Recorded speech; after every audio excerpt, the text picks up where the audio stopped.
Welcome to another episode of the Cover2Cover Podcast. I'm your host, Jaron Bingham. I am excited about today's episode because we are going to be telling you how to get rich and how to get wealthy and how to be happy. The guy that Is that a responsibility? They got to figure that out for themselves. before we tell you all of these beautiful things that are going to make your life extraordinarily better, like, share, and subscribe. Stay in the book and stay out the way. All those good things. And we're going to jump straight into the book because I know you guys don't really like hearing me ramble. Or maybe you do. Maybe it's the thing.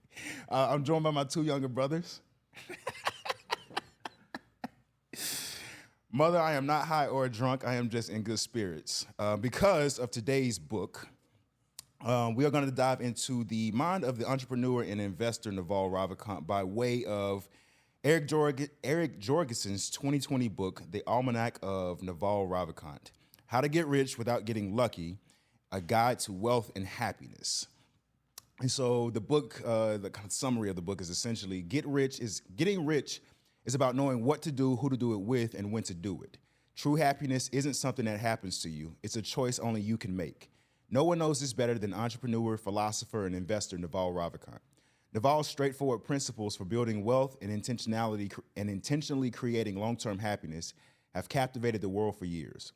The Almanack of Naval Ravikant is a curated collection of a full decade of Naval's wisdom and experience featuring his most memorable and useful ideas.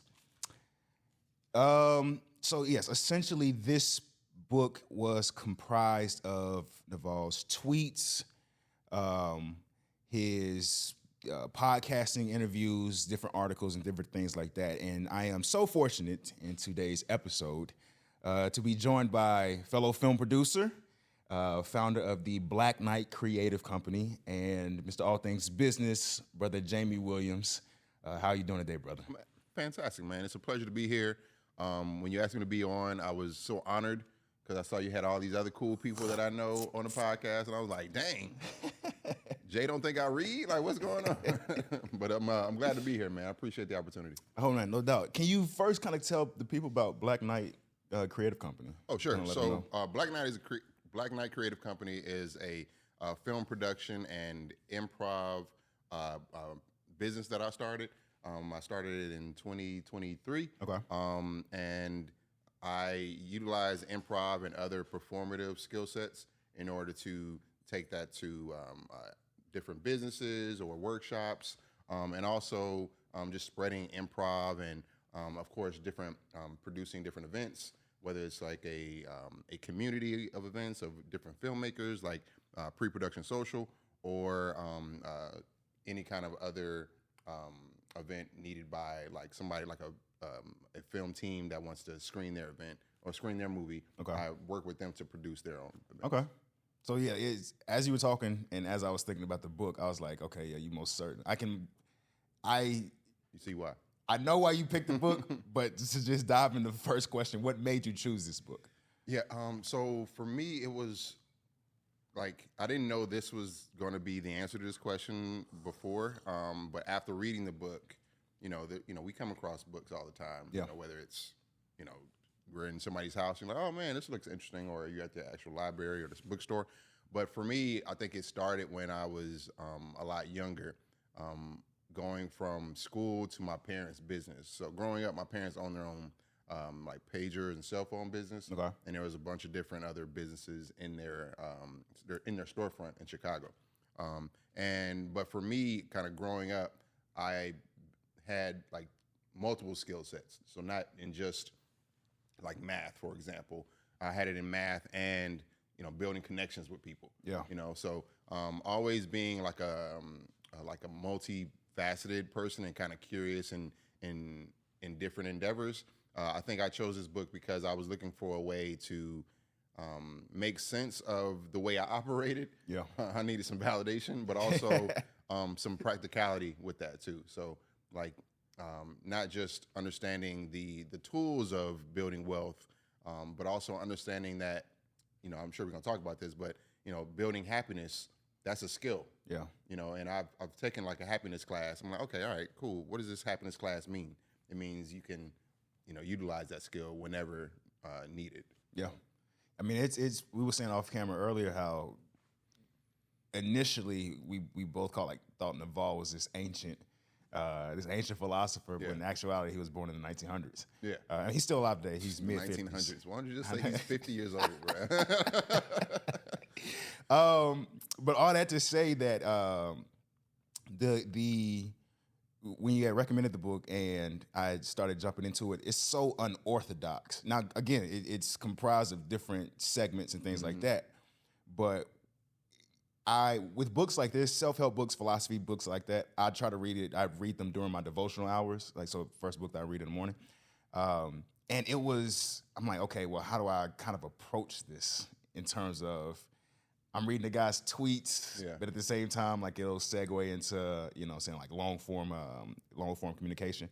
But yeah, this book really, it was really kind of right up my alley because I kind of am relatively scatterbrained. If you listen to enough of this podcast, you definitely would agree. Or meet you in person. Or meet me in person, yeah.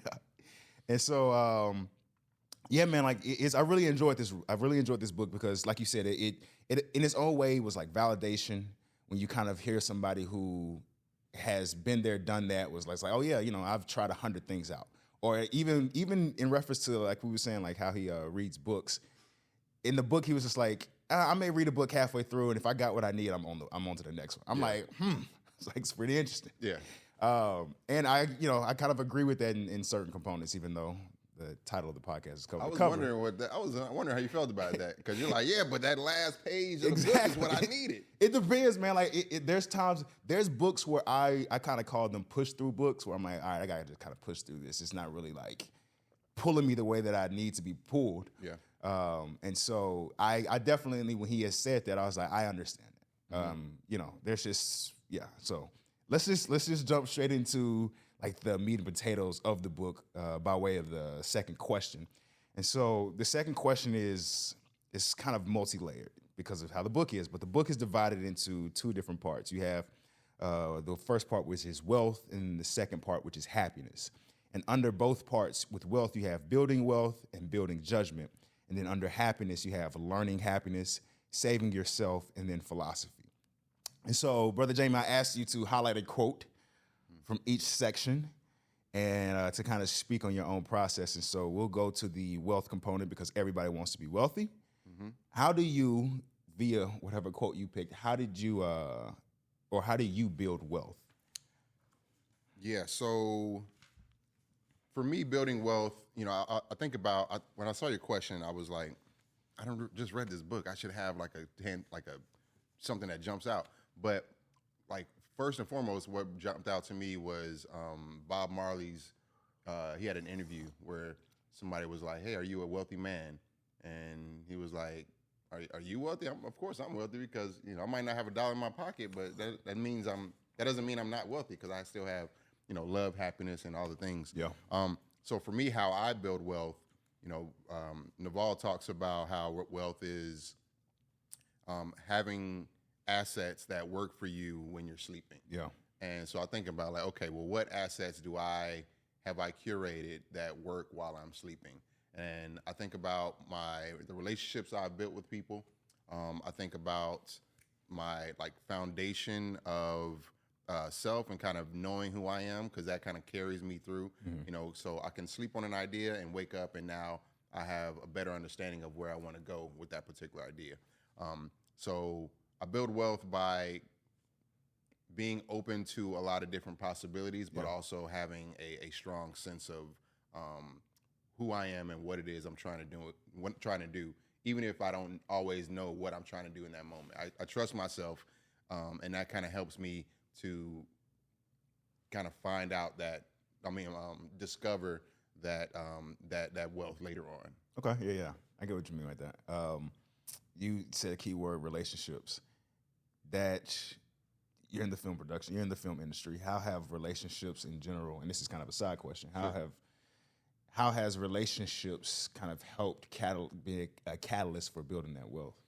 Man, the film industry is so unique in that it's not just about like what you've done. It's like you can't just walk into a film set and say, sometimes you can, depending on what you've done, But when you're starting out, especially, it's about like who you know. Yeah. And for me, first person, I've been the benefit of my relationships with people kind of several times over in my film career. There were a couple projects that I was working on set, and I was like, man, this is amazing. Yeah. This is exactly what I want to be doing. And then the only reason I was there was because I either worked with somebody or I shared a laugh or a joke with somebody, and it was like, yo, are you available these dates? And just off of the pure strength of them, not knowing what the project was, oh, absolutely, I trust you. I trust the work that you do. I'm available. Let's do it. And then it turned out to be this whole other endeavor. Yeah. So, relationships kind of have gotten me through a lot of difficult times in life, but also have taken me to some of the most amazing parts of life. So, building relationships is another one of those things that I think is a skill that Naval kind of mentions. We build different skills throughout our life, and not everybody works on that skill set. Especially since COVID, since the last 5 years of seeing what outside is like, and some people are like, you know what, I'm gonna just go inside for the next 10 years. I'm good.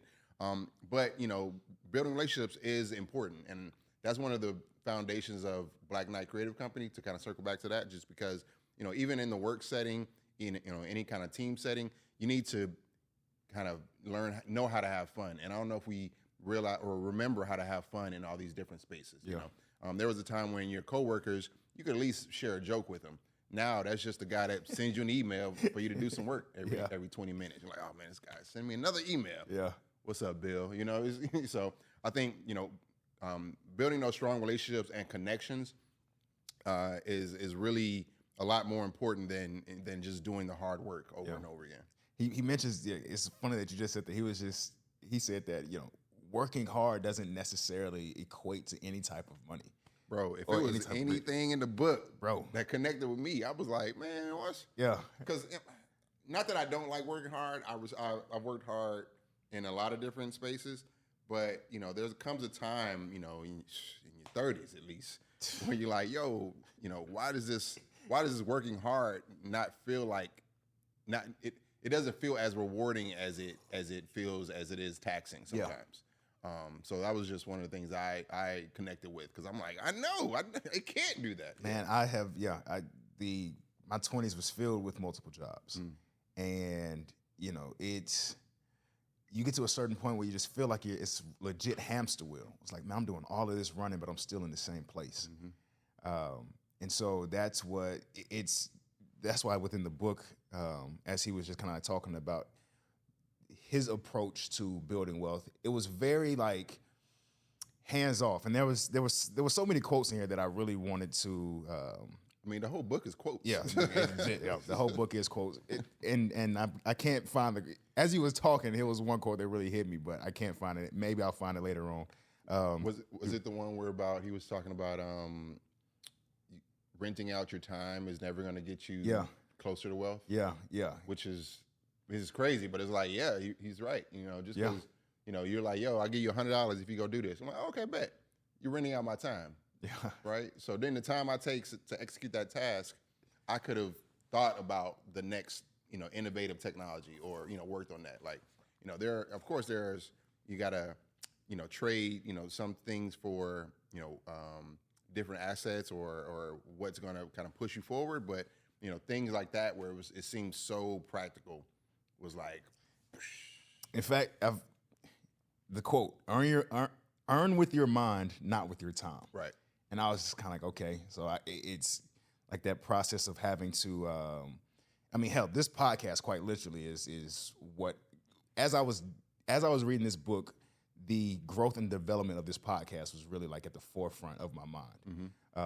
Because he had mentioned media, he had mentioned podcasting and things like that. Verbatim. Yes. Yeah. And I was just kind of like, okay. So like, again, like that validation you were talking about, I was like, okay, billionaires sitting back saying like, these are the things I need to be doing. Exactly. To answer the question I asked you, how do I build wealth? I went to page 47, and I'll put this on the screen. Great. But it says compound interest also happens in your reputation. If you have a sterling reputation and you keep building it for decades upon decades, people will notice. Your reputation will literally end up being thousands or tens of thousands of times more valuable than somebody else who was very talented but is not keeping the compound interest in reputation going. Yeah, bro, like integrity, good moral character, dependability, like that is the things that I'm always trying to work on. Like you said, it's a skill. And so like the skill is the thing that you have to continuously practice and continuously being intentional about.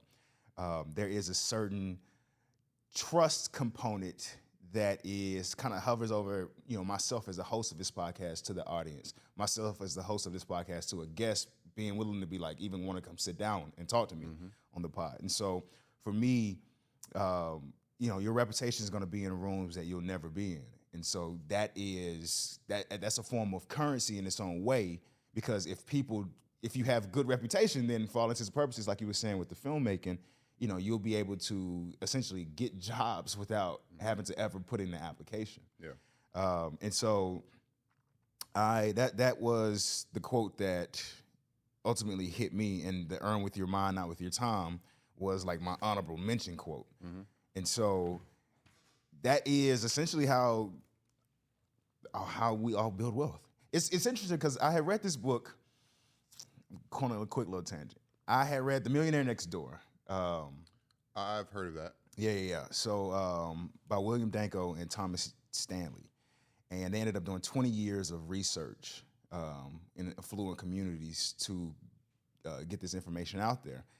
And I bring that book up because when I was reading it, a lot of times when people read books pertaining to wealth, they're always looking for like the secret sauce and things like that.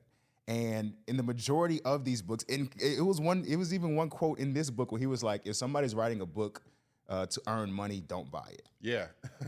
And so, because like when you read these books that are dealing with financial literacy for all intents and purposes, or for for lack of a better term, things like frugal, things like intentionality, one of the stats that really jumped out to me was out of the list of people that they did for this interview in The Millionaire Next Door, 2/3 of them were entrepreneurs. And so tying that back into Naval, where he's just kind of like, hey, I want to see 7 billion entrepreneurs, which again, I have my opinion on that, but still the idea of being able to do for self in whatever your trade is. If your trade is labor, how do you leverage that? He talks about leverage in the book. And I think he mentioned leverage under 3 different categories. I think one with labor, one with type of technology and things like that. And I can't remember the other one right now. Yeah. But if we do end up media, I think that would kind of tied into the tech component of it. But as this conversation continues to flow, I'm sure we'll kind of stumble across it. So yes, audience, you know how to build wealth now. Just be intentional. If I could just speak to one of the things you mentioned. Talk to him. One of the things which is a major, it's like a theme about the book. It's like, and I found it funny as I was kind of driving over here when I kind of realized it. It's like a lot of the book is just be yourself. Yes. Yeah. If you think about it, he's really just saying be yourself, and but like the things that make you, you're like what you're curious about, what you're good at, what even the things that as a kid other people see that you're good at that we don't even see that we're good at. I think he mentioned he wanted to be an astrophysicist, and his mom was like, "No, you're going to be a businessman." He's like, "Mom, you know what I'm talking about? You know what you're talking about?" Yeah. And lo and behold, billions of dollars later, he is himself. That kind of be yourself and kind of lean into all the things that you are, I think was another interesting part where it's like, okay, not a lot of the books, especially nonfiction or self-help books, focus on what is it that the individual is missing. And this is flipping that and saying, hey, you have everything. You have everything that you need. Yeah. You just have to sharpen it. You just have to put some boundaries on it, and say no to some things, and stay focused, and then it's a skill set that you can be exactly where you want to be. Yeah, I mean, one of the quotes, he said something about competing with somebody is essentially trying to be like them. Right. And so, he was just kind of like you said, like that authenticity. He was like, what are your interests? And the thing that I think that I really did love about it was he kept mentioning the word skill. Right. And he was just like, skill takes practice. It takes intentionality. Like, you have to want to go out to be better to be happy. You have to practice being happy, I should say. That was actually a good point. Those self-help books definitely do be like, yo, this is what you're missing. And he was just kind of like, you're good on everything. As long as you have clear mind, you know what I'm saying, and just kind of like good character, you should be. Yeah. You know, and of course we talk about health a lot, you know, and we talk about how health is wealth, but he talks about how he doesn't do anything to start the day until he's worked out for, I think, 30 minutes or an hour. He even said in the book, too, he's like my own personal, and I understand what he's saying, but it just sounded kind of crazy when he said it. He was like, my personal health is more important to me than my family's health, or something along the sort, where I'm just kind of like, you know what, that makes sense, because at the end of the day, you know, if your health isn't good, then how can you be... But what did you disagree with that as a black man? Because first person, for me, like, I understand that sentiment because I can't help you on a plane. If the plane's going down, I can't help you put your oxygen mask on if my oxygen mask isn't working. So, you know, in that, you know, if I'm not as healthy as I can be, then I can't lead a family, lead, you know, a people, community, et cetera. But I think, you know, hearing his quote about that kind of was like, it gives me a little bit of resistance, because I think as a black man, and leading like my family, and, you know, whether it's like making sure my parents are good, like, hey, how's your health? Did you do this? Okay, well, before I go eat, let me go ahead and cook you some food real quick, or before you know, I do this, let me worry about that. And I don't know if that's you know, obviously not his process, but I don't know if that is an like a black male perspective or just like an individual perspective. As you say that, like, I definitely agree. I definitely can almost in a way relate. It's so funny as I'm trying to think of other people's perception of me, specifically family.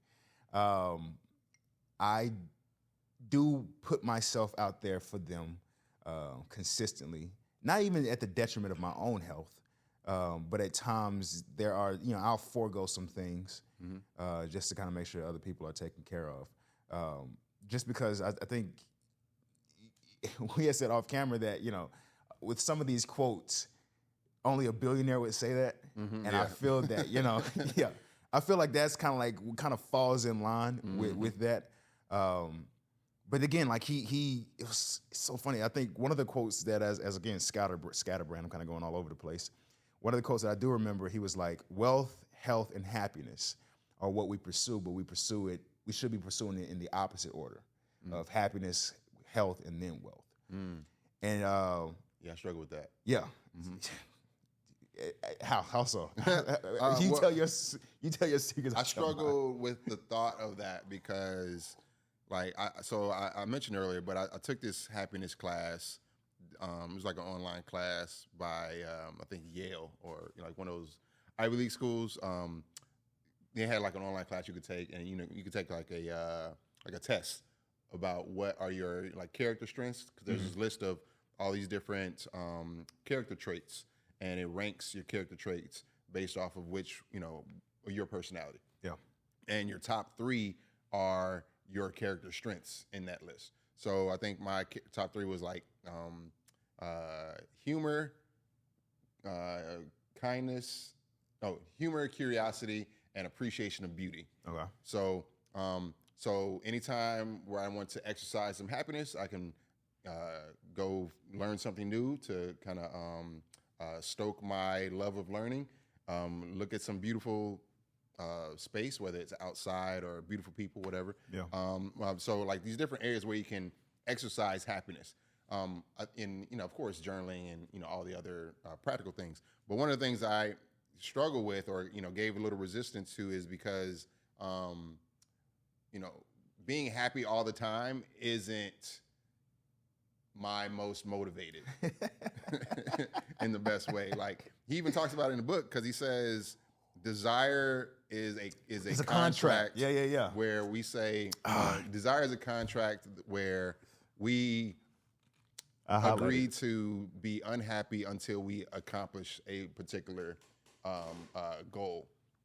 Oh, that's like more or less that the whole quote. I know a quote. I underlined that quote. I figured you would, because it's like when you think about like, okay, the times where I really wanted something, I would not be happy until I got it. Yeah. You know, so even like, you know, I was talking about getting some. Oh, go ahead. Desire is a contract you make with yourself to be unhappy until you get what you want.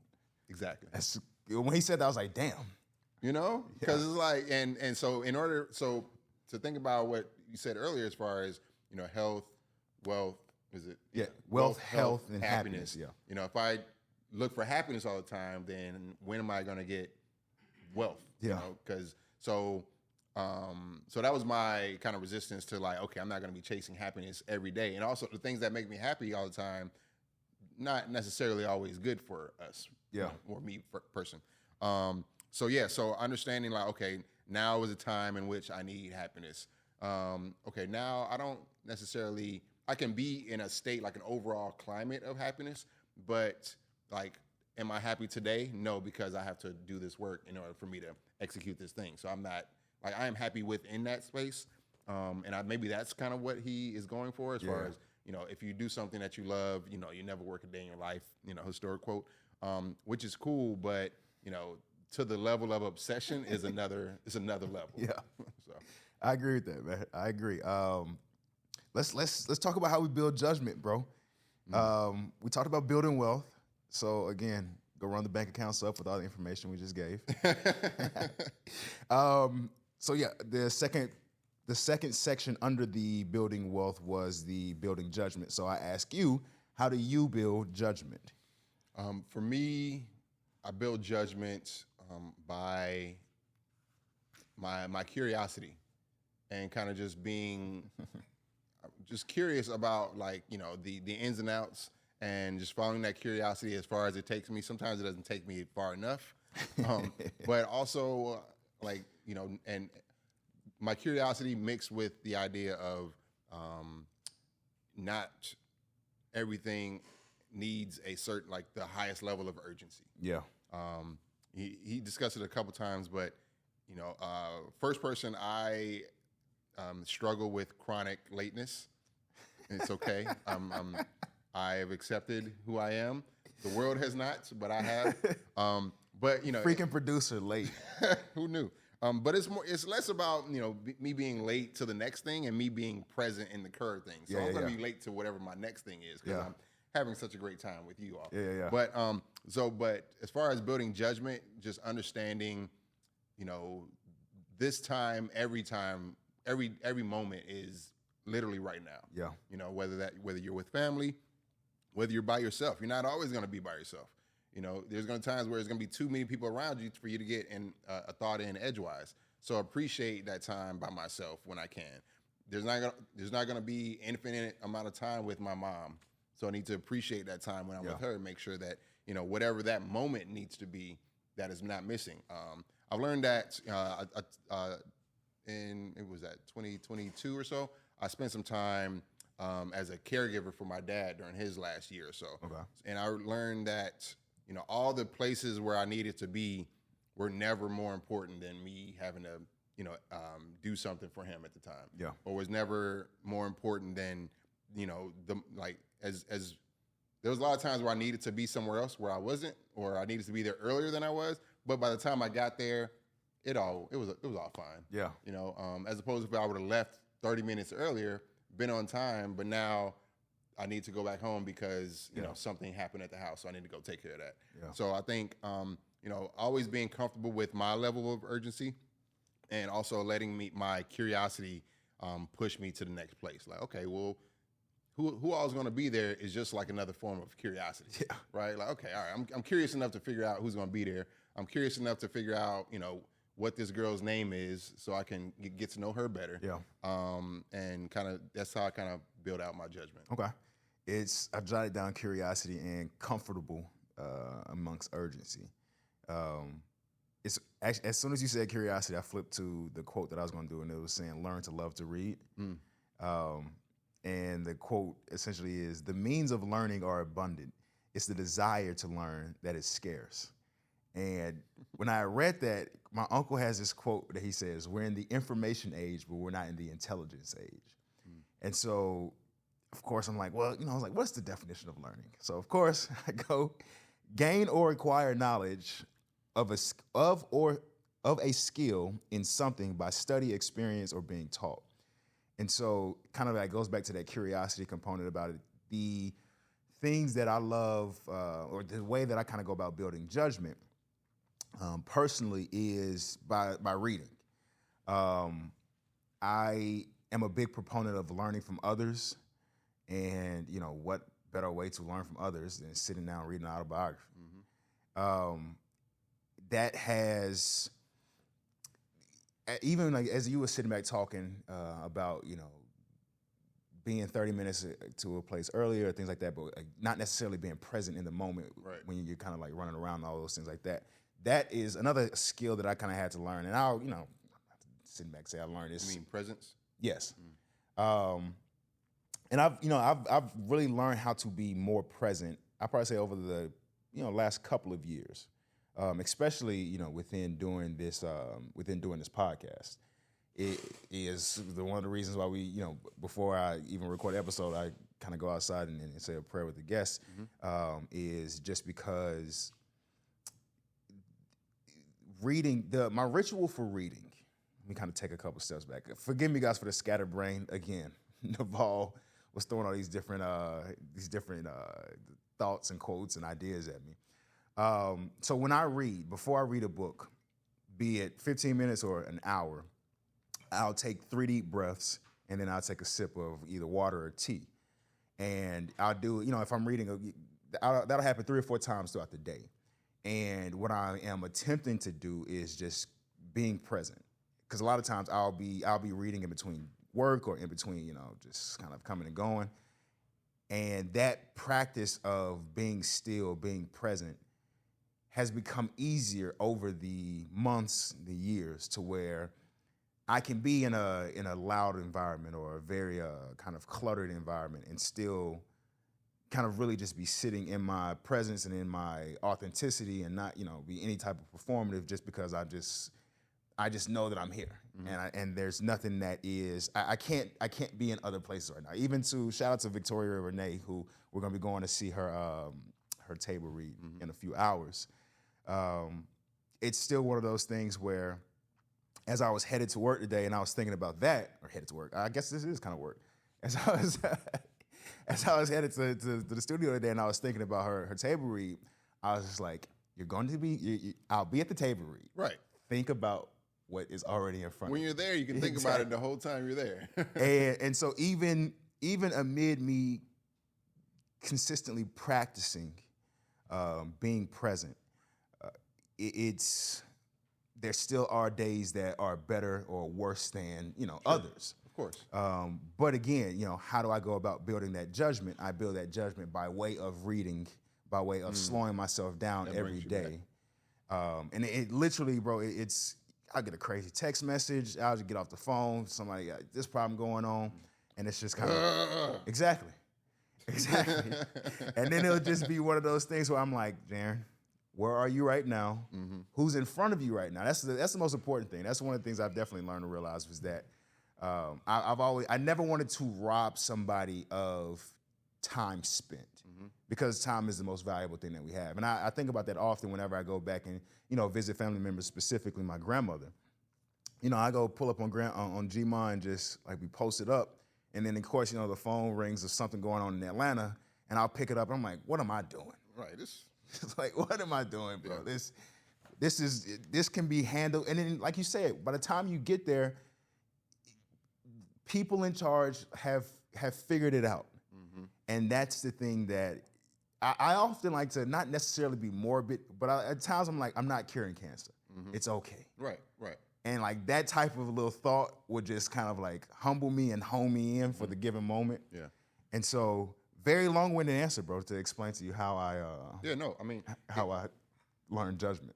I mean, it makes complete sense, and it's funny because a lot of some of the techniques that you mentioned are techniques that an actor or a performer would do. So whether that's the 3 deep breaths, or even thinking about like, okay, when I get there, I'm gonna do this. I'm gonna talk to these people. That's in improv. You're in your head. Yeah. So one of the things you like, hey, get out of your head. There's nothing good up there. Yeah. Just be in the space. Be here with the person. You're like, oh man, all right, when I got to get to the airport, I got to do this. Like, yeah, I got to make sure I pack. I got to do other. You're going to pack. You're going to get on the airport.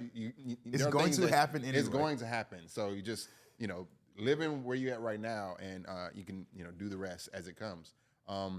And for me as a actor and performer, I think working in the corporate environment was, as like a baseline kind of coming out of college, and then going kind of in and out of the performative space kind of earlier on in my career, but then getting more pushed into the performative space showed me how the corporate environment is so anti presence. It's so anti That's crazy. It wants you to think about tomorrow's meeting. Yeah. It wants you to prepare for all the other Q4. things. Q4, let's do some forecasting. Yeah. Let's think about let's get some pipeline and see what we're going to sell next year. Yeah. And think about and all those different things. And that's that system, which is built and runs as efficiently as it does. But we're humans, and that's not how we're built. That's not how first person I operate in my best self all the time. And to your point about us not curing cancer, or not having the my job, I understand, is important, but not to the level to where it needs to stress me out individually as a person. Yeah. And those stressors and kind of that false anxiety that sometimes we get can all be cured in okay, what are 5 things that I can see in this room? Yeah, exactly. What are 4 things that I can, touch in this room? What are 3 things I can smell currently? What are 2 things I can hear, that may be outside of this building, kind of a thing. Yeah. And kind of, bringing everything into this one moment where we're a bunch of atoms touching other atoms and nothing really exists. Yeah. Yeah. In a way, so. It's interesting, bro. As you were saying that, thoughts are going all over the place. To the corporate comment that you made about them always kind of thinking in the future, and how as humans we aren't necessarily physically, we're not necessarily designed for the future. We're designed for the now. It made me think of politics, and I'm like, I one of the reasons I would never want to be a politician. If you get a 4-year term, the last 2 years are spent campaigning for the next term. Right. So I'm like, you're never really embedded in the work for real. Mm-hmm. Because you're always having to raise money for future campaigns. And the first 2 years, you're doing what you said during your campaign. Yeah. As opposed to if your term starts today, it's already different than what was going on in the last year or so. Yeah. So it's it doesn't even apply. But you have to deliver on your promises because you said you was going to do this, but you're not doing it. Yeah. So it's and then another comment that you had made, about kind of relatively, I used to have bad anxiety. The comment that you made about being present. What are 5 things in this room that I can touch? Things like that. It made me think about this one meme that I saw. It was almost like a cartoon where this man and this dog were walking down the street, and they both had the little clouds of thought. And the man's thought was bills, stresses, family health, and things like that. And the dog's thought was the man and the dog walking down the street. right. And so it was just symbolic of the dog is appreciating the moment far more than the human is. And yet the human has, for all intents and purposes, more of a thinking, higher aptitude, if you will, for being present in the moment. And he's not utilizing that the way that they need to, which goes back to Naval sitting back saying, you have everything you need, you just are in your own head. I think we've turned thinking into an Olympic sport. Really? Talk to me about that. And the idea of we're going to think ourselves out of our problems. Yeah. We're going to think ourselves into wealth. Yeah. And that goes against directly of wealth is something that you get when, wealth is an asset that happens while you're sleeping. Yeah. It builds, when you're not working on it. Not okay, I got to think about how to get wealth. And already you're losing some of your most valuable asset, which is time and your ability to be present and do something else. And even when he talks about the long-term relationships and building relationships with people that are not necessarily pessimistic all the time. Yeah. And they're always going to see the problem as opposed to seeing the solution. And I'm like, yeah, that's, the way that we talk and, put words out there matters. Yeah. Those are the things that, can continue to give us the momentum or the belief that we can accomplish something. Yeah, I agree, bro. We just went crazy building wealth in the first part of the. You built a lot of wealth. You just built a lot of wealth, bro. It was a lot of, I would say Bill Gates, but Epstein files. Yeah, not today. Let's go ahead and jump from the building wealth component to the happiness component. All right, audience, we gave you guys a lot of wealth knowledge. Hopefully that your Chase, your JP Morgan, and or your Wells Fargo reflects that. So let's talk about making everybody happy now. How are you learning happiness? By way of Naval Ravikant. Right.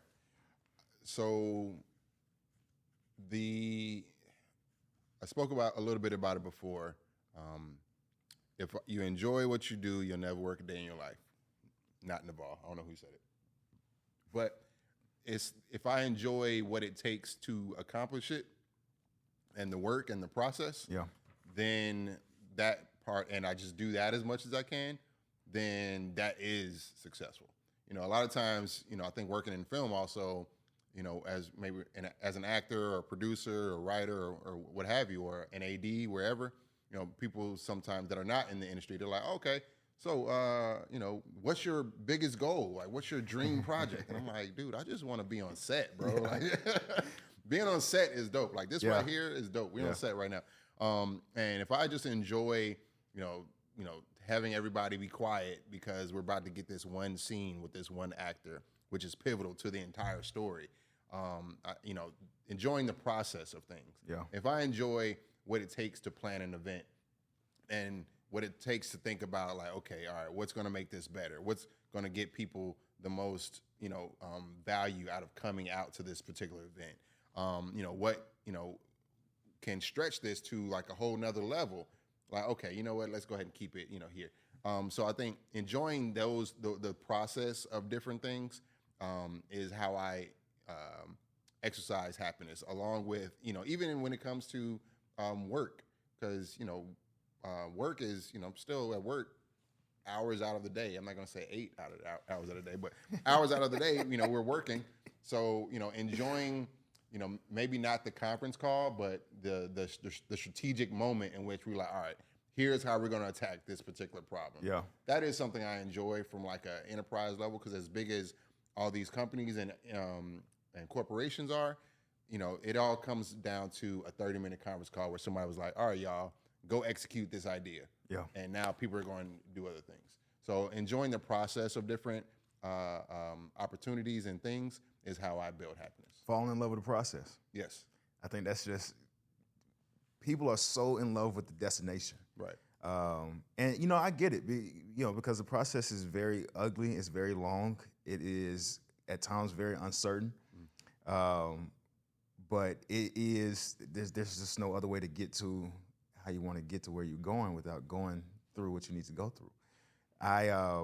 My quote was, he says, in any situation in life, you always have 3 choices. You can change it, you can accept it, or you can leave it. And, that segment is under the find happiness in acceptance. And I thought that was just so big because, that old adage, only worry about the things you can control.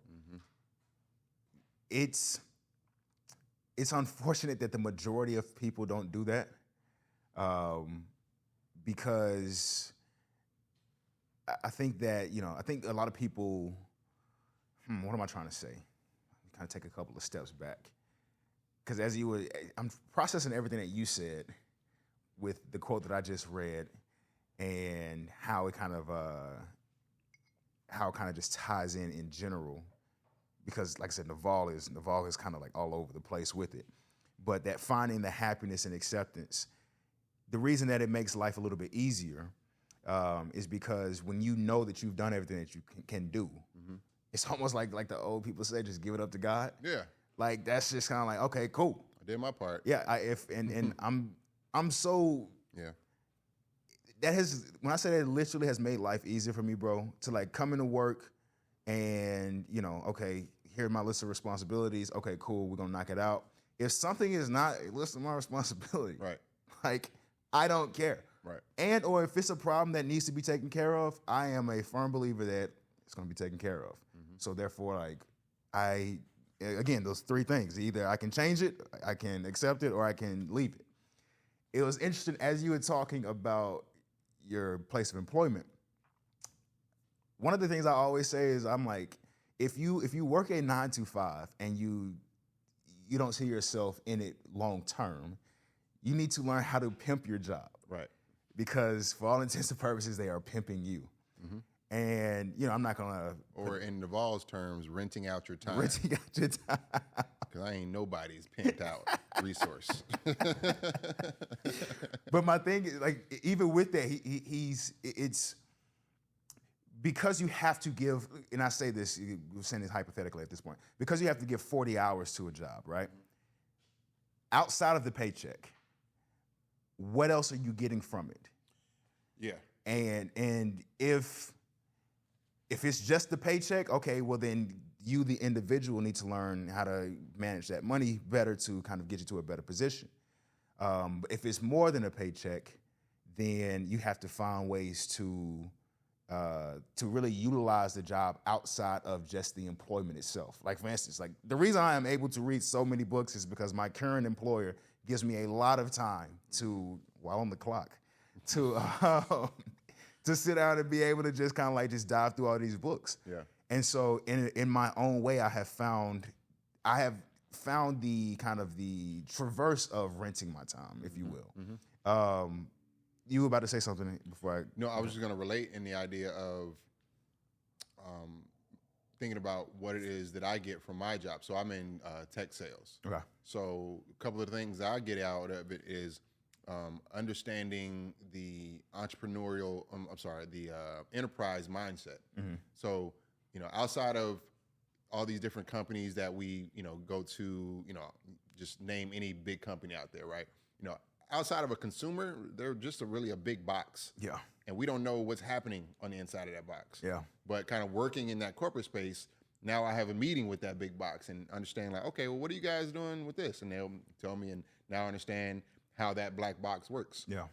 Then I can understand how this box talks to this box and how this box doesn't talk to that box because they're competitors. Yeah. So, and understanding that whole landscape and also understanding like, okay, within that box, what are the different systems and processes that I can contribute to, and what are the things that I can alter or manipulate to just get better? Yeah. So, and thinking about it, like I said, I'm in tech sales. That goes directly into my business, which is sales. So sales is going to be applicable to a lot of stuff. If I'm trying to convince you to come to an event, hey, come to this event. That's sales. Yeah. If I'm trying to convince you to watch my movie, hey, watch my movie. That's persuasion. That's sales. All those different things that a producer gets. If I'm trying to convince you to give me some money because I have an idea, that is sales. Yes. So I think it's super important what you just said about what else are you getting out of it. I have had jobs where I was just getting a paycheck. It was cool, but it was never enough. Yeah. So understanding that they're never going to pay me enough. So making sure that I'm in a position to where I'm, extracting as much knowledge, as much skills as possible while they're paying me to do whatever. Speaking of sales, another little wealth tip that you find out in all these books. Wealth tip. One of the quickest ways to get rich is to get in a job that is sales. Like it's all of these financial books are saying the exact same thing. Yeah. Be frugal and get in sales. Lower your monthly expenses or raise the money that you bring in. Honorable mention quote: peace and happiness are skills. Another thing that Naval was telling us, and so that's how I have been. That's how I've been learning happiness. Is again just being very intentional, and I'm going to jump to another quote later on in the segment. Before you do, I would like to double click on that. I'm curious because you just said that, and I'm gonna pivot this. Okay, you ready for the pivot? I'm listening. When it comes to peace and happiness being skills, how do you how you relate to those in relationship sense. Whether it's, because I'm thinking about like, oh man, be his peace, be her peace kind of a thing. Oh man, a man's not going to be happy until X, Y, Z. With a house is not a home until he's got peace and happy. All these different things that we hear. Does that quote strike to you in the relationship sense at all? Yes, because, and I'm not in a intimate relationship right now, but in terms of personal relationships, business relationships, relationships. Mm-hmm. It relates because, again, it has to be intentional. In order to, going into sales, kind of taking what you said and now kind of putting some pieces together. Going into sales, any form of business, if you're intentional, then that energy follows you. It's not necessarily scattered. And so how does that look like what does it look like in relationships? There are times where, you have to be intentional with the hard conversations. Naval mentions that. He mentions he doesn't, what did he say in the book? He said it early on, but he was basically saying how if you, it's going to kill me if I don't find it. I can't find it right now. Okay.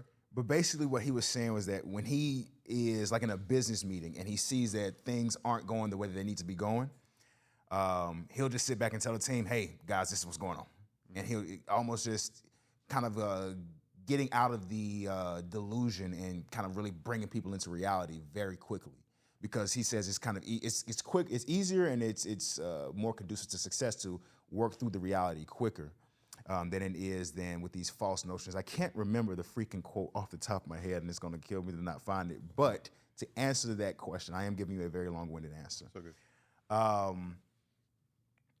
Peace and happiness, with them being concerted and with them being intentional, there has to be a repetitive component about it, right? Mm-hmm. Because again, that repetition builds confidence, and so.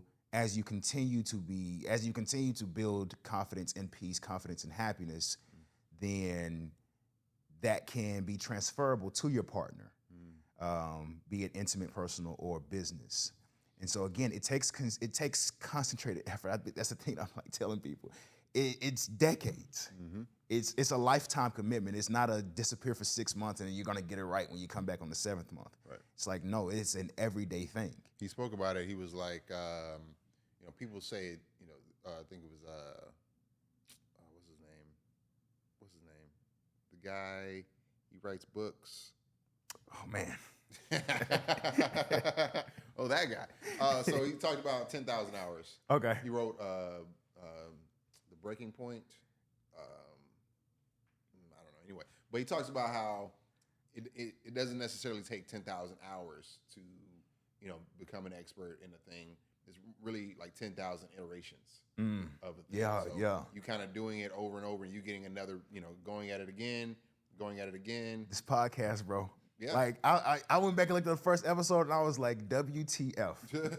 I would never.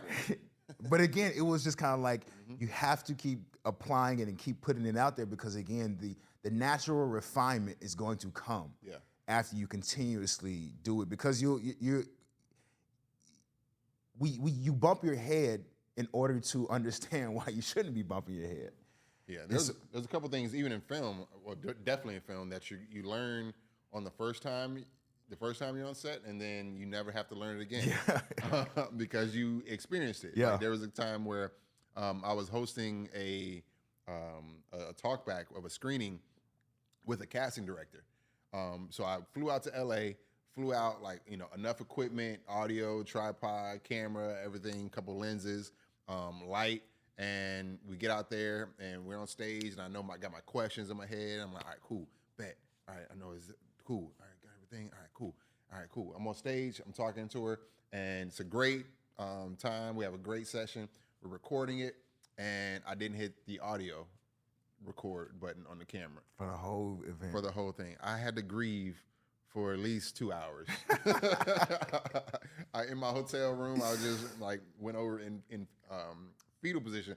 But it's the idea. But I guarantee you that situation will never happen to me again. Because there are some things that you can only learn to the level that you have to know it by going through it. You know, and of course you can read about, hey, make sure you have your checklist of all the things you do. And that might work for some people, but for me, I'm like, okay, I need to get burned at least one time. I have my brothers here. They can definitely attest to this. I had to touch the stove in order to realize it was hot. And sometimes, because I'm a goof, I touch it a second time just to make sure. Is it still hot? Make sure. Or was it just hot that one time? Bro. I am definitely, my process of learning has been quite interesting. But nonetheless, it has been a process that, has gotten me to this point. But yes, filming this podcast has been one of those things where I'm like, Jaren, just keep doing it. Just keep doing it. I mean, y'all saw, first season, my hair was all over the place. And if it was one person who was letting me know, it was my dear mother. I was like, all right, let me, for season 2, just go ahead and shave this shit off. You do something with that on your head. Exactly. I was like, all right, yes, ma'am. My mom's saying something. I know everybody else going to say something. Let's continue. Let's continue down this road of saving people. Tell people how you save. One of the questions he says is saving yourself. So how are you, Mr. Jamie Williams, Mr. Tech, Mr. All Things Business, saving yourself? I save myself by continuing to build. So similar to what you were just mentioning about, just keep recording the podcast episode. Just keep doing the thing. I keeping working on my different endeavors and understanding that, I can't work on all the things all the time. Yeah. So there are some times where, like, if I'm working on, like, writing something, I'll get a feeling of, man, you haven't really acted in a while. Or if I'm acting in a thing and I'm like, oh man, I'm supposed to be writing this whole thing and I ain't even looked at my notes in a minute. Just continuing to build in whatever areas drive me in those particular moments. Even when it comes to the business and thinking about, like, oh man, I ain't had a client in, sheesh. Do I even still have a bit? Am I still registered? But understanding that every iteration of a conversation with somebody is moments from that being the next thing. So me telling like, oh yeah, I'm an actor. And I'm like, oh, I have this role that I think you might be great for. And those are ways where me saving myself, is allowing me to rest on the idea that nobody's going to save me. Because once I knew that, oh wait, nobody's going to save me. Wait, what does that mean, bro? It is not necessarily nobody's going to save you. You're not going to survive. Yeah. It's nobody's going to save you. Your move. Yeah. What are you going to do? With that knowledge, as opposed to, oh man, somebody's just going to pick you up off the street and ask you what all your talents are and pay you boatloads of money in order to do them for the rest of your life. That's not going to happen. Bro. It's going to take, me putting out different resources, whether that's media, whether that's experiences, whether that's, film projects, all the things that interest me, do them. Yeah. And those things, I think I was walking along the Beltline and there was this woman, she was selling a poetry book of hers. And I bought one like $10, but I remember this quote for a while. She was like, hey, what's your name? Jamie. I'm like, okay. Jamie, your art will save you if you let it. And I was like, cool, thank you. Bet. Yeah. And there was a couple moments where I was unemployed for about 10 months. And my improv business came and saved me for a couple bills, and a corporation had paid me in order to go teach their team improv so that their team could have better team building skills and kind of just be more connected and understand how to, capitalize on their own creativity. Yeah. And after that, I was like, oh, wait, that's exactly what I'm doing. That is my art, being able to connect people, being able to allow people to have a good time and kind of get past their feelings of being uncomfortable. Yeah, that's what's up, bro. Man, we are far more alike than I thought. He want to be like me.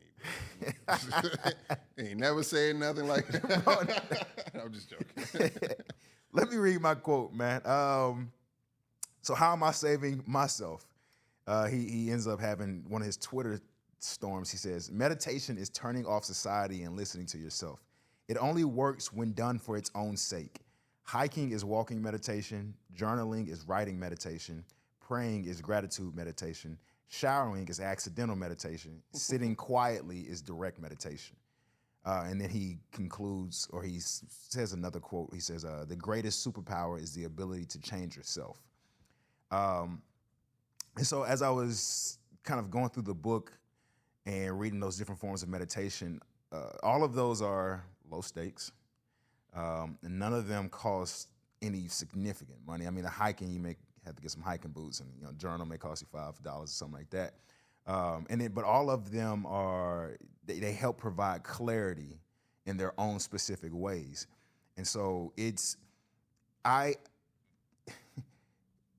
contrary to this freaking podcast and all of my short form content, I am a very recluse, quiet person. My brother didn't smile. Yes, it's true.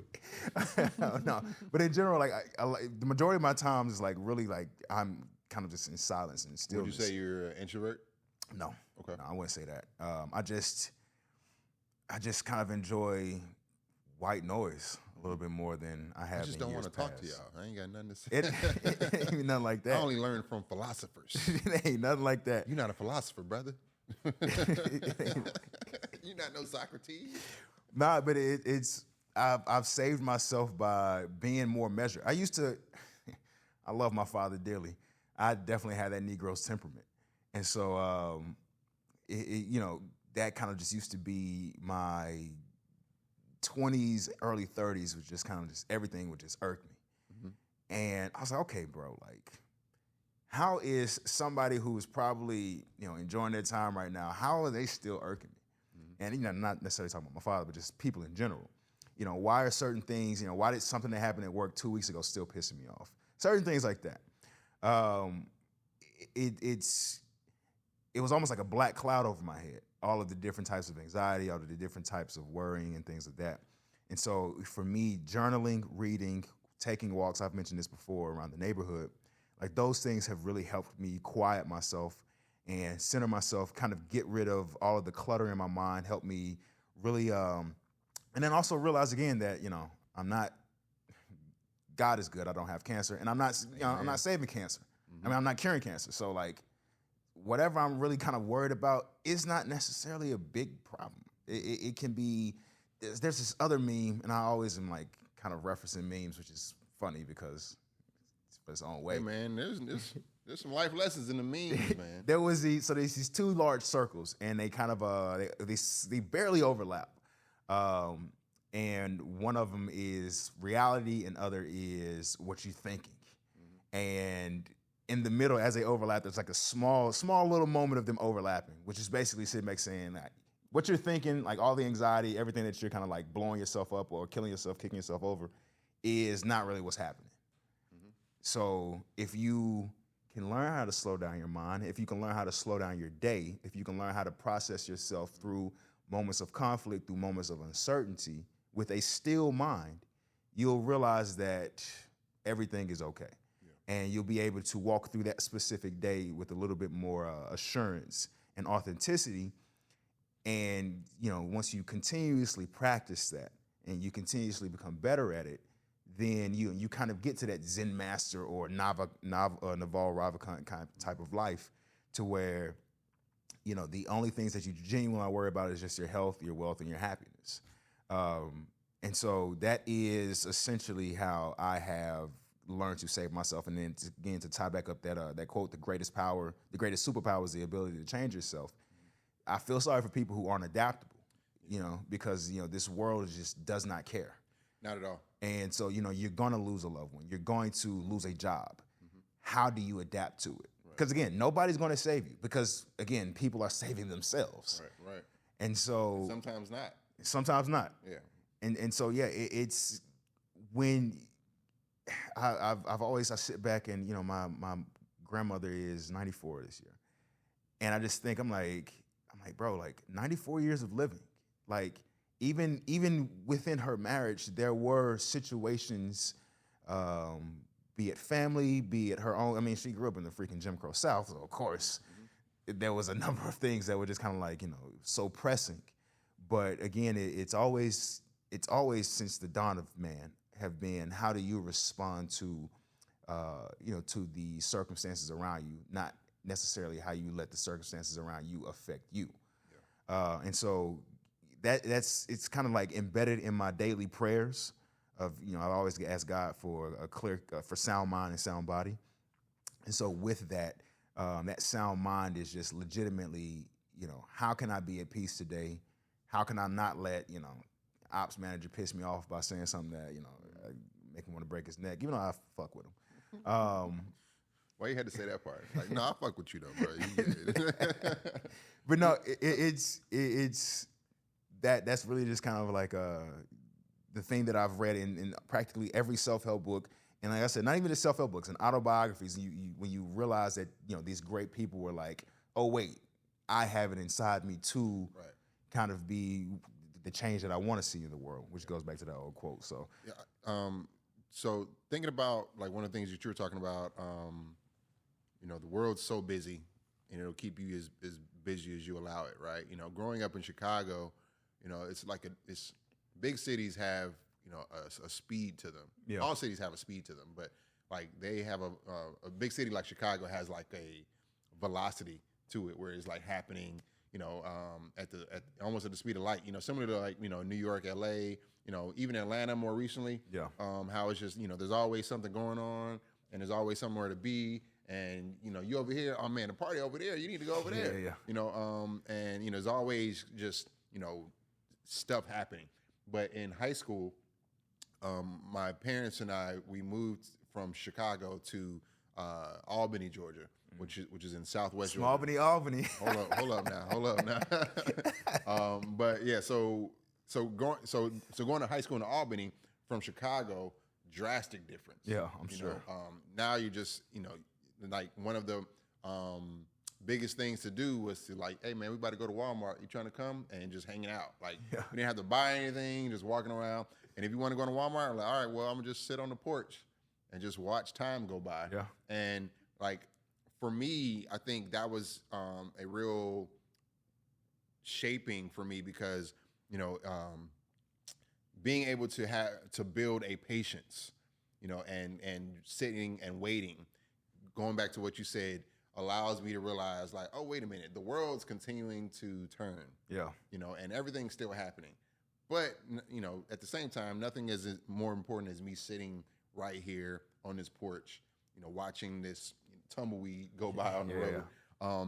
And understanding like, the differences in time and frequency. There's a time to go fast. Yeah. And there's a time to just like sit down and relax. And for right now, that might look like me sitting in my backyard on the patio, with the dog and just kind of, in the yard walking around, meditating with, and unintentionally maybe like walking around and kind of just being, but if I grew up in, any one of those places, I probably wouldn't be the same person as I am now because I wouldn't appreciate, what it means to go fast and meet a bunch of people and go a bunch of different places or just sit still and, think about where you've been and kind of reminisce on what it would be like to go places. Because the time in which I think desired the most was when I didn't have the ability to go do those things. I can't just go to the theater because there is no theater to go to. I can't just go hiking in Chicago because you got to go out like an hour and a half somewhere to go hiking. So, I think there's, being to circle back to, just be yourself, whatever that looks like for every individual, I think that's the best way, finding out like, man, how come he talked about it a little bit, but how come I might have like a little disdain, how come I might have a little disdain for wealthy people? Yeah. I think, society has taught us to, hate the rich and, for all the different reasons why to do that. I'm not saying it's the worst thing in the world to do, but but if we think about that, if we hate that kind of a person, how much resistance are we going to be? How much resistance are we going to have to become one of those people? Yeah. You know, like if we want to build wealth, do you hate wealthy people? Yeah. You know, or do you admire the things that they did in order to get that, so that you can, you know, bless others when it comes your time? Yeah. I know I just said a bunch of random stuff. Oh no, bro! It was, as you were saying. I was just thinking. I was like, man, the change of flow from Chicago to countryside Georgia, I'm sure was just night and day difference. Yes. Which is actually funny. You know, we've been on this podcast going on it's like an hour plus right now. Guys, if you guys didn't both know, I'm a Chicago Bears fan. Oh, what? Let's go, man. We out here. You knew that, right? No. You most certainly knew that. Why would I know that? You liked one of my posts when the Bears just went crazy this past year. I'm aware. When I shared the Pope. Hey man, I'm in the present, dog. I'm not in the past. I don't know what you got going on. Yeah, I'm a Bears fan, bro. I've been a Bears fan since Olacher, bro. Oh, word, since word. 2005. Okay. I can go. I can listen. I can talk about the Bears all day. We're really going crazy, bro. Caleb Williams is. This is now a Caleb Williams podcast. Caleb Williams is really him. I like what they're cooking. I'm interested to see. You know, Good, better, best. Go ahead. I know, right? We need to put some more money in that defense, bro. Mm-hmm. I like. They need to make some trades. Yeah, I know get Tremaine rid of DJ, Tremaine Edmonds gotta is. go. Yeah. Really. It was just funny because He's talking about trading DJ though. see, I kind of I want to keep him. listen. He was too great. I love DJ Moore. He was too great. I love bro. DJ Moore when Justin Fields was throwing to him. Yes. My thing though is that I'm like, okay, Roma Dunze and Luther Bowden. Mm-hmm. So we have two, and then we have Cole Kmet, who I think may be traded as well. We're gonna listen. All right. It's difficult because Cole caught the pass. I like Cole. Yeah. Cole caught the last pass of the season. That was a crazy freaking play. Play of the year. That was a crazy freaking In the play. playoffs? Listen, But man, anyway, when you the know Pope is the Pope elected or is he, I don't know, whatever. He's elected. Appointed or something like Appointed. that. Divinely. Yeah, when I saw that he was from Chicago, Go ahead. I was like, okay. Were you what? When I saw that he was from Chicago, Oh, yeah, we good. I was like, we up. It's gonna happen. We up. He gave us this year, bro. All those We up miraculous now, bro. plays.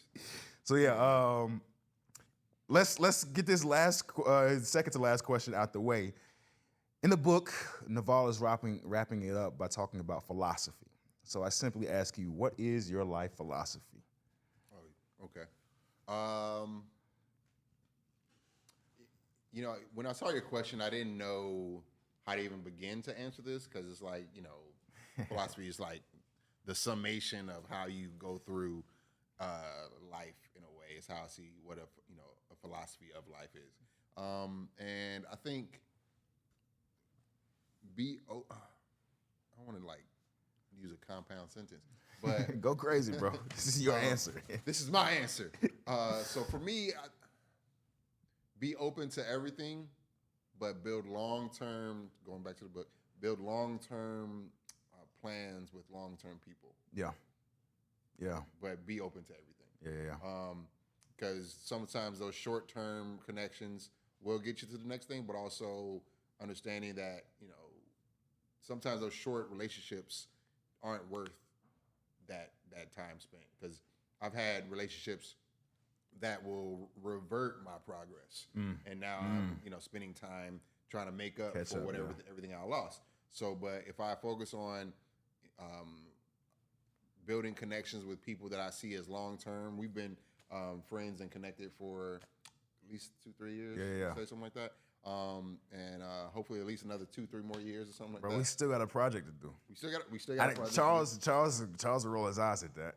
But Charles knows that, hey, this filmmaking is a long-term game. It's a long-term game, man, because, even the people I built with previously, I still work with them, most of them now, and the people I don't, is because it's like, okay, long-term people, long-term plans. Yeah. Those are some of the lessons I learned, and, just carrying that throughout different areas of my life, even when it comes to work, this is a long-term situation until it's not. Yeah. And then it's time to pivot into something else. Yeah. But if I see myself in a space short term, or like, oh yeah, we just cool for a moment, me and this particular person, then that's probably not the healthiest thing for me. Most certainly, yeah. That's not gonna, like, what am I getting out of it besides the proverbial paycheck that I was talking about?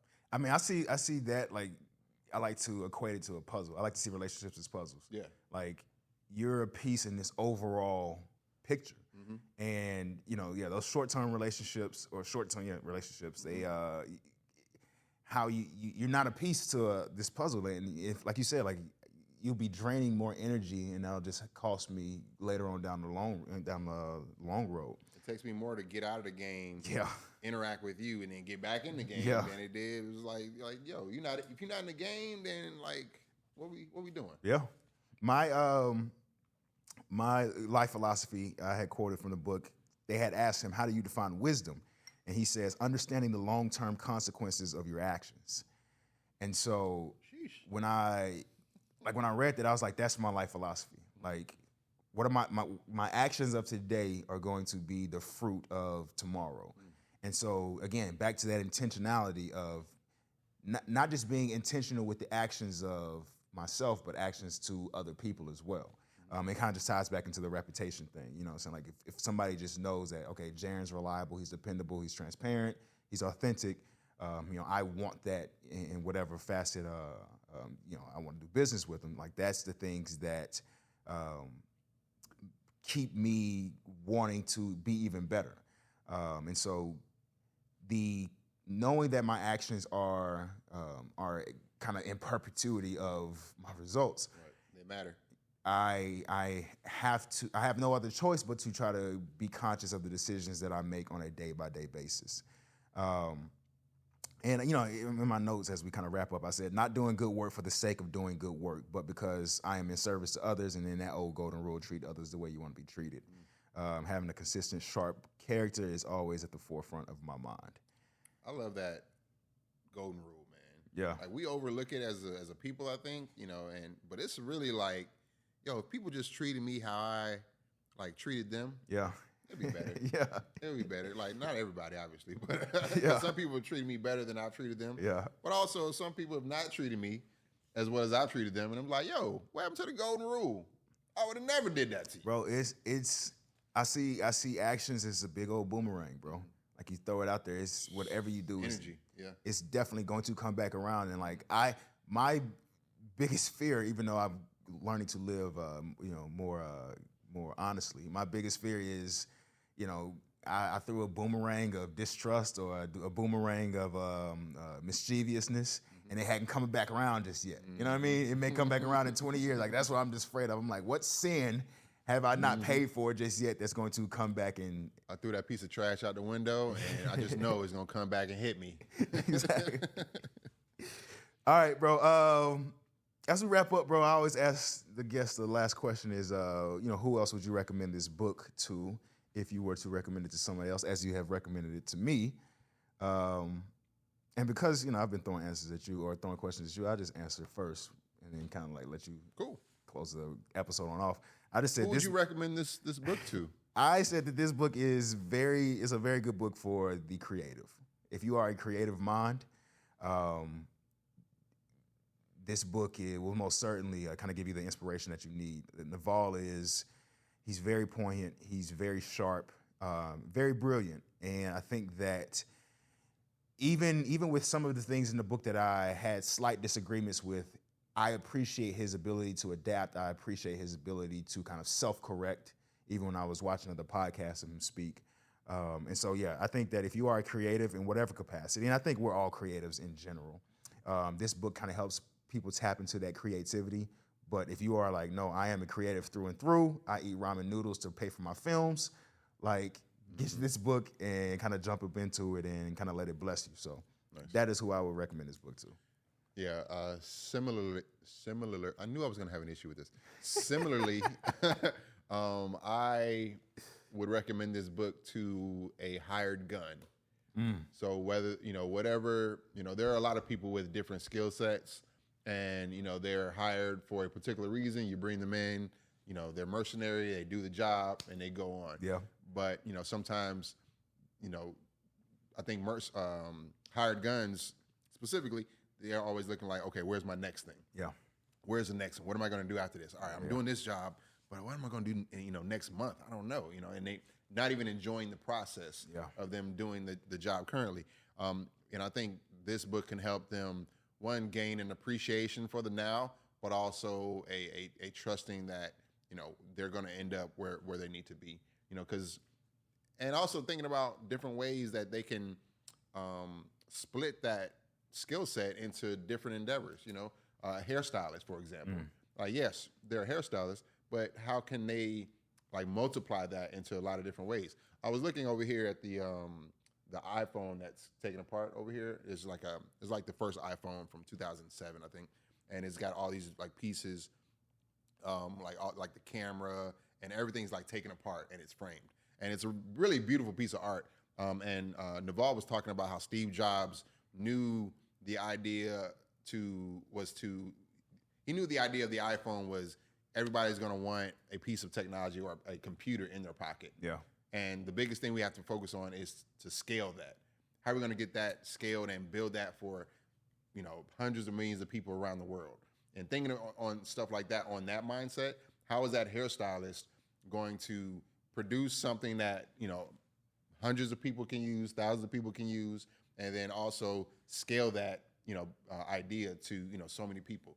Those are the ways that you build wealth. And also, if you enjoy that process, you're building, happiness. Yeah, well, certainly. So, Brother Jamie Williams, man. I'm out here. Where can the people find you, man? I appreciate you jumping on the pod. Where can the people find you, man, and support everything that you have going on? Yeah, they can find me on Instagram at Say Less JME, Jamie, and they can find Black Knight Creative Company at blackknightcreative.com. Okay. And on Instagram at Black Knight Creative. So I appreciate you stopping on by, bro. It's been a pleasure, man. I appreciate you for inviting me on the podcast, but also giving me the hard deadline, because as a creator, I'd be like, all right, cool, we're reading that book. All right, I'll let you know when I finish it. But also, me reading this book at this moment in my career, at the beginning part of this year, because I'm thinking okay, how am I going to kind of get started? The beginning of the year didn't really feel like it had started until at least the Chinese New Year. But I think this kind of book helped me kind of ease into that transition a little bit better. So I appreciate you for having me on, and as well as the people that it takes to make this come to life. 4 Park Entertainment, my boy Quay Sounds. Quay Sounds. Ones and family twos. In here, you know what I'm saying? Family on the 2s and 3s. It's been another episode of the Cover2Cover Podcast. Good people, you need to either stay in the book or stay the fuck out the way. Get out of the way, man. Y'all stay blessed, and we will chop. Peace.